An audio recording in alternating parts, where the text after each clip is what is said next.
LPG संकट दूर होगी दिक्कत। वेलकम बैक कंज्यूमर अड्डा में आज हम बात कर रहे हैं कि इस वक्त स्थिति क्या है और कैसे इसे हैंडल किया जा रहा है। नरेंद्र तनेजा जी हमारे साथ बने हुए हैं। सर, तो अब एक अहम सवाल ये उठता है कि अब युद्ध का रुकना ना रुकना ये तो बड़ा अनिश्चित सा लग रहा है। ये तनाव कितना लंबा चलेगा, लेकिन अगर हम माने कि लंबा चल गया तो आने वाले वक्त में दो चीज़ें, क्या दिक्कत होगी, किल्लत होगी, और क्या दाम पर भी उसका असर पड़ेगा।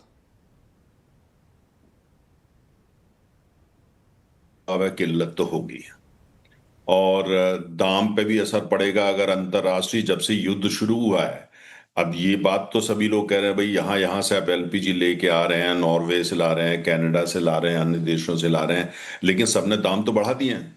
एलपीजी के दाम जब से युद्ध शुरू हुए हैं 50% से लेकर के और 63% बढ़ चुके हैं अंतर्राष्ट्रीय बाजार में।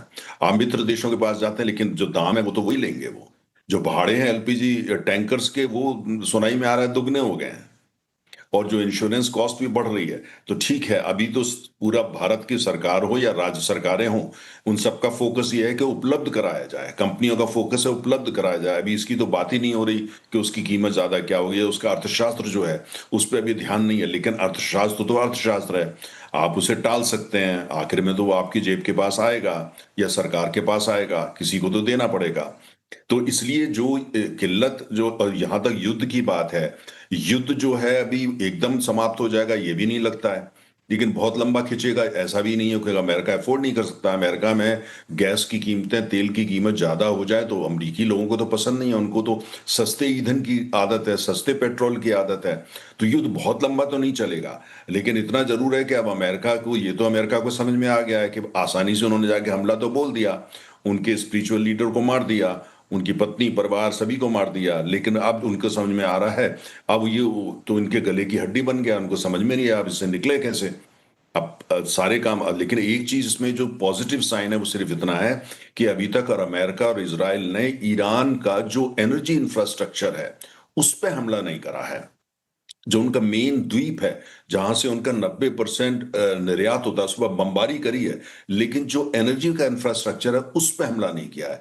अगर वो युद्ध बढ़ता है और वो उस पर हमला कर देते हैं, है ना, अगर वो जो उनका तो फिर जो है वो जवाबी कार्रवाई ईरान क्या करेगा कि जहां से निर्यात होता है एलपीजी का, जहां से निर्यात हुआ एलएनजी का, चाहे वो कतार में हो, चाहे वो सऊदी अरब में हो या अबू धाबी, उन पे वो हमला बोल देगा। तो फिर स्थिति बिल्कुल बेकाबू हो जाएगी और फिर तुम बहुत लंबी कहानी की बात कर रहे हैं।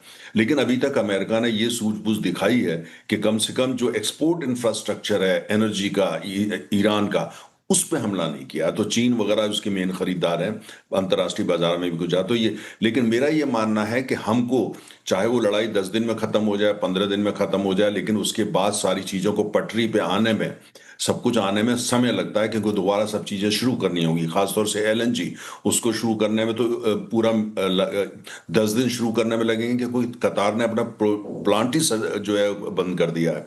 तो इसलिए ये समस्या जो हमारे सामने है, आप ये मान के चलिए अगर सब कुछ 10-15 दिन में ठीक भी हो जाता है, लेकिन ये समस्या हमारे सामने 1.5 महीना तो चलेगी। अगर सब कुछ 10 दिन में युद्ध खत्म हो जाता है तो मेरा ये मानना है कि, और इसका कोई शॉर्टकट नहीं है, आपके पास एलएनजी के भारी, आपने जमीन के नीचे जो है उसका स्टोरेज कर लिया, वो हमारे पास नहीं है। और वो इतना आसान भी नहीं होता, कहना बड़ा आसान होता है।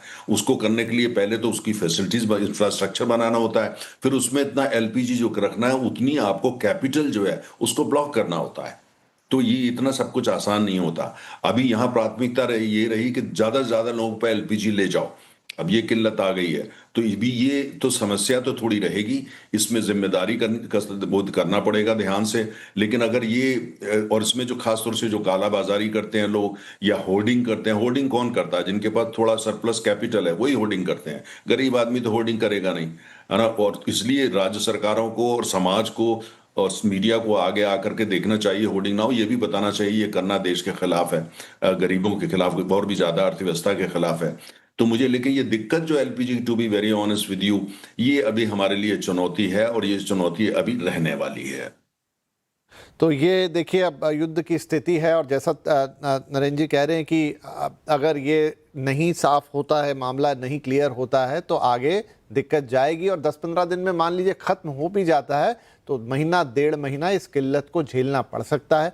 दाम चूंकि अब खरीदी में महंगी आ रही है, अब सरकार उसको बढ़ा के देती है नहीं देती है वो एक अलग बात है, वो खुद एब्जॉर्ब कर लेती है, लेकिन देश को तो उसकी कीमत चुकानी ही पड़ेगी। हम सब भी यही उम्मीद करते हैं कि जल्दी से मामला निपटे, नहीं तो शायद किल्लत और बढ़ने से चीज़ें थोड़ी विकट हो जाएंगी। बहुत बहुत धन्यवाद नरेंद्र तनेजा साहब, आपने बहुत अच्छी तरीके से पूरी सिचुएशन को समझाया कि एग्जैक्टली क्या हो रहा है और क्या परिस्थितियां बन सकती हैं। बनिस्बत उम्मीद हम सब यही करेंगे कि विश्व में शांति हो, ये युद्ध जितने जल्दी समाप्त हो उतना बेहतर है, आर्थिक तौर पे भी और मानवता के लिए भी। बहुत बहुत धन्यवाद सर इस कार्यक्रम में शामिल होने के लिए। नमस्कार।